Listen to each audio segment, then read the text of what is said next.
Hockey's back, baby. Let's go. I think that's the goal there, to be honest. That hockey was phenomenal. All right, Phil Kessel is a Stanley Cup champion once again!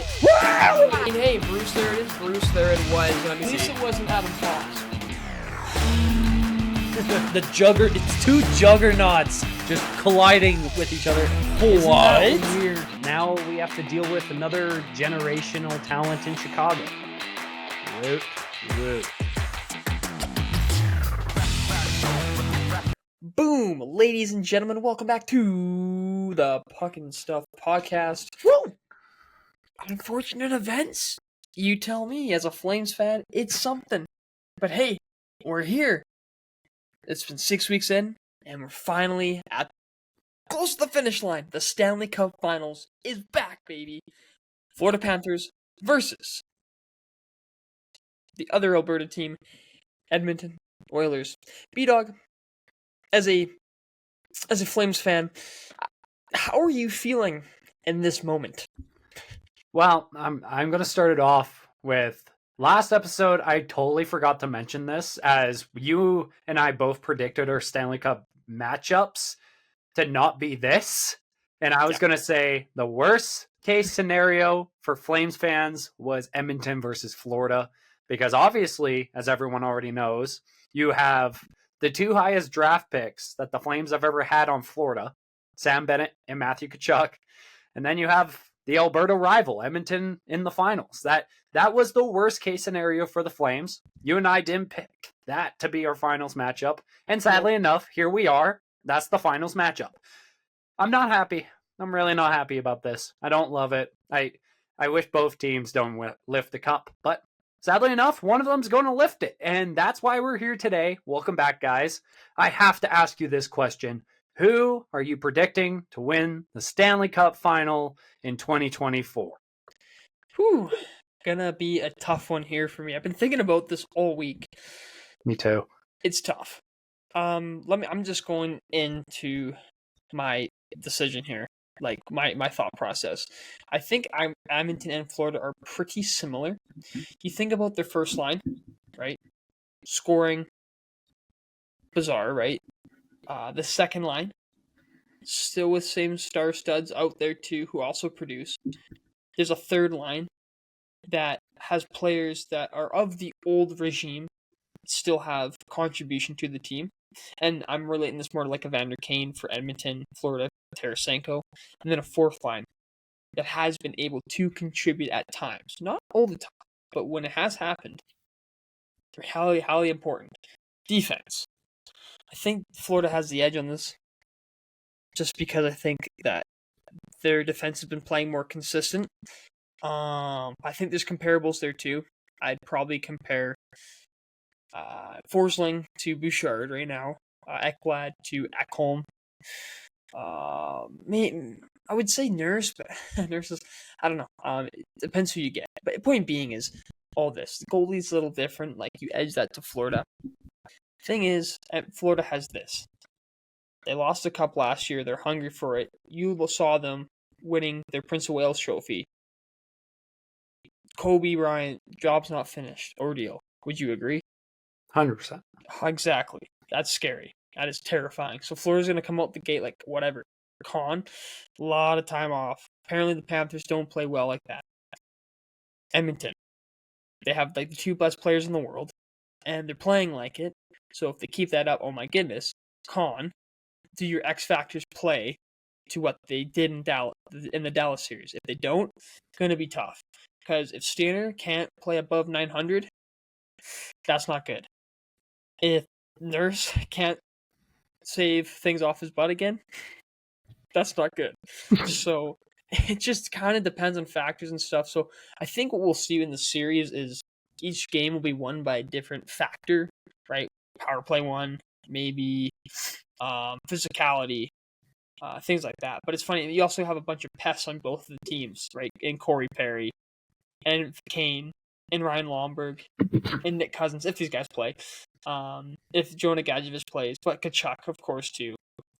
Players like that. So I think they're pretty even. And actually, after I think 10 or 11 games in the season, so 72 game mark. Florida and Edmonton are number 1 and 2 for best season results, for say, in the standings. So Yeah. that's something to think about. Anyway, my point being is these teams are completely even, besides goaltending, I'd say. And so it's hard to kind of pick whatever. My gut's going to go with Florida. I'm going to go in Florida in 7. A part of me says this because Bettman hates Canadian teams. I'm more or less joking, but Canadian teams, it's hard to whatever. Florida, and okay, I'll give like the honest reason. I don't think Florida can lose after being in the finals last season. I don't think so. Hard fought series. That's why I would go to 7. I think Edmonton would have to win this before a 7 game, especially if you're not at home and stuff. Edmonton could probably win if they keep all those X factors that worked for Dallas and play it to Florida. But this Florida team is, I would say, the closest to Vancouver, and they had the biggest trouble with Vancouver. And why was that? Physicality, right? JT Miller could defend McDavid somewhat. Now, Sasha Barkov, greatest defensive center in the league right now. What if he is the one to target McDavid? So that's something to think about. So I'm going to say Florida in 7. All right. Okay. So funny enough, you and I are not that far off from each other. And yeah, I'm going to break it down just like you. Key factors for Edmonton, I personally think going into this series is, you're right, Skinner has a save percentage over 900. If he has a save percentage over 900, there's a very good chance that this Edmonton wins the cup.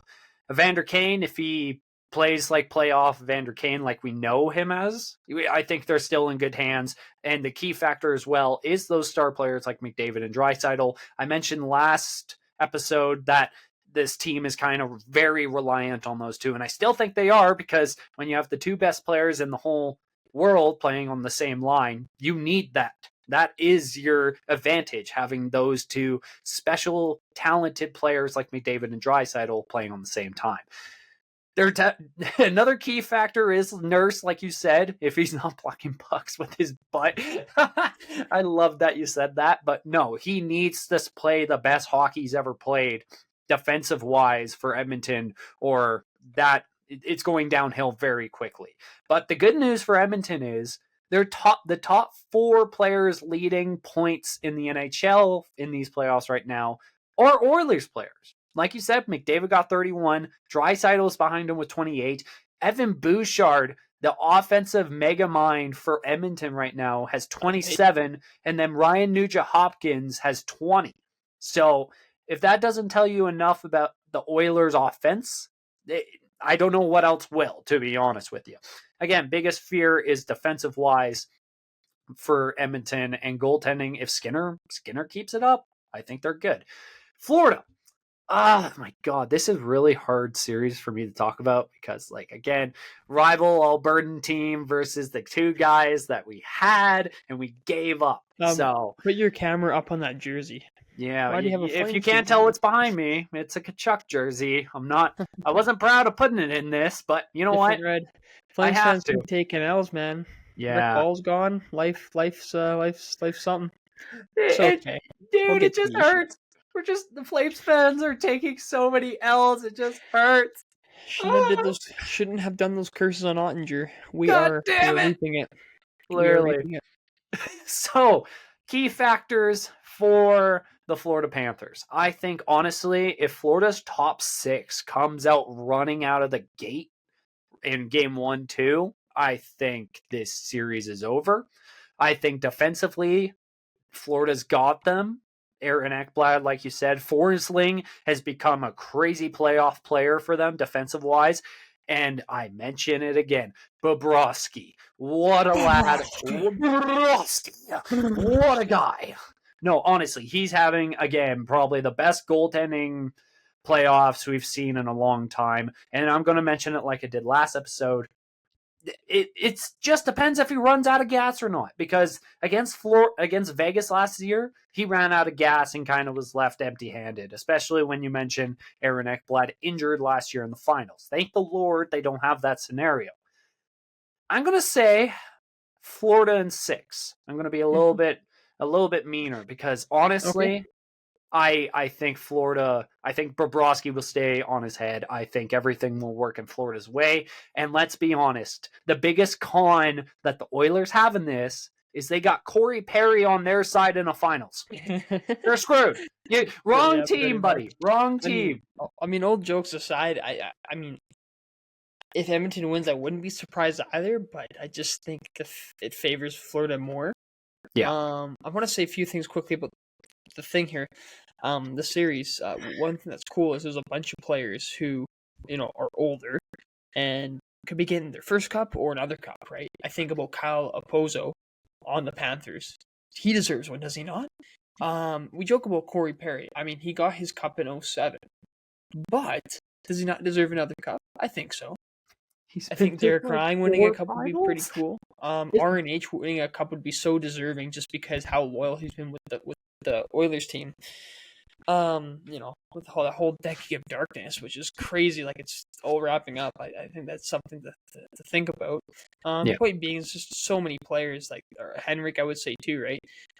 So many players that deserve to get a cup, and it might be their only chance, right? Other thing too, let's look at the stats. They're pretty similar, respectively, with these stats. So I'm looking at power play percentage. Edmonton is at an astonishing 37%. Oh my goodness. Panthers at 23%. Still fantastic. But, Edmonton, oh my. Different level. This penalty kill. Both these teams can penalty kill, and I'm not joking. Florida's is an 88%. Edmonton's is a 94%. Holy crap. These numbers are outstanding. You don't see these in the regular season, right? Face-off percentage. Florida beats them by a few points here. 51% Florida, 47% Edmonton. Goals for is pretty close. Florida scores about a 3.24 every game. Edmonton about a 3.5. So Edmonton kind of has the factor, just a slight edge. But goals against.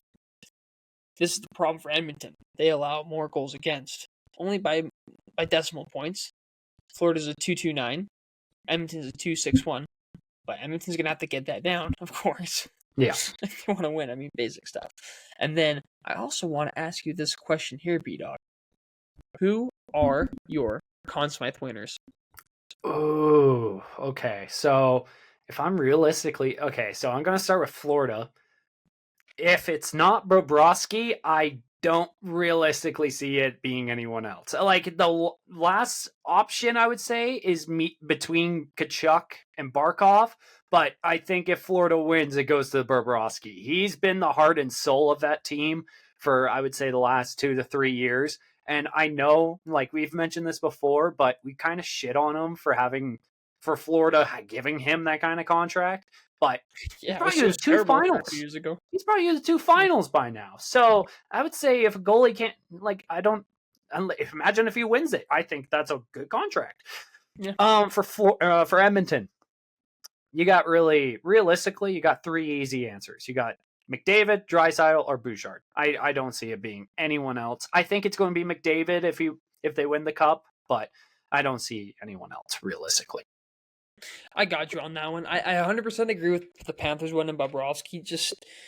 That one save that he made, it was against Tampa, right? It was Tampa. It was against the Lightning. It ended the series. As soon as that happened, I'm like, okay, this is how it's gonna go for this team. Like it's all going their way. And Bobrovsky, not that the Panthers are a good enough team that the goaltending hasn't been their factor, but my goodness, Bobrovsky could steal some games, and if he steals some games in the finals, point proven. Yeah. Edmonton, you're right. Those 3, I agree. I'm gonna guess the league would give it to McDavid just because whatever. I would also want to put Hyman in there. Oh yeah. I would also want to put Hyman in there. I would. I don't know if he would be in that top 3 for say, but I agree. I think you could have a fight with maybe Ekholm. I like the defensive side, right? But Bouchard would be that first defenseman. I'm gonna say Draisaitl though, in my opinion. It's hard not to say McDavid after seeing that Game 7, but the Draisaitl factor. It's clutch goals, man. Clutch goals.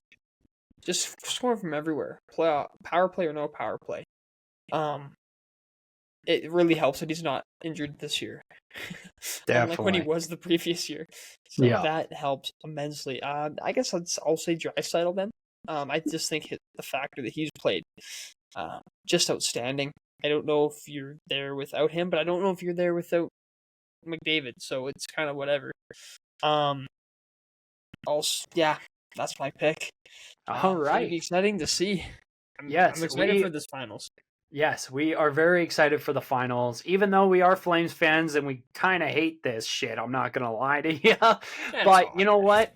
This is the hand we're dealt, and we just got to deal with it. Hey, guys, that has been CHEL Talk. That has been your Stanley Cup Finals predictions from T-Dawg and I. If you did enjoy it, leave a like, leave a comment, and please subscribe. We love the support you guys are giving to this channel. And T-Dawg, wrap this up. Like B-Dawg said, thank you very much for listening, watching, however you are consuming this. Question for you guys: who is winning the Stanley Cup and how many games? Also, who's the Conn Smythe winner? Let us know in the comments below.